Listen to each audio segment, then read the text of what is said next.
Dans la cité fortifiée de Solaris, Kael et les protecteurs de la lumière se préparent à une bataille décisive. Finn installe des pièges ingénieux devant la ville. Elowen organise les archers avec une précision experte et Rina, en première ligne, dirige la défense sur les remparts. À l'intérieur de la ville, derrière la porte principale, Lunaire veille, prêt à intervenir. L'assaut commence.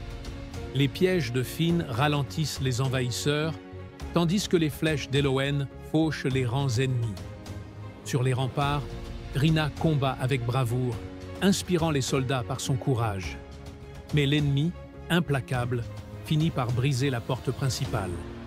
Les combats se déplacent à l'entrée de la ville, où Lunaire, d'un rugissement puissant, sème la terreur parmi les assaillants et ralentit leur avancée. Au cœur du chaos, Kael ressent une puissance croissante émanée de son médaillon.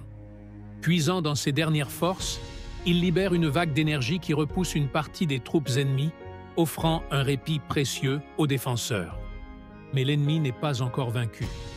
C'est alors que le général Finnédar surgit derrière les lignes ennemies, à la tête des renforts, une partie de l'armée qu'il avait emmenée lors de son départ de Solaris. Pris entre deux feux, les assaillants sont contraints de battre en retraite. Dans la confusion, Kael aperçoit une silhouette parmi les ennemis, le général des forces obscures. Son apparence rappelle étrangement celle de l'homme mystérieux que Kael et ses amis ont croisé auparavant.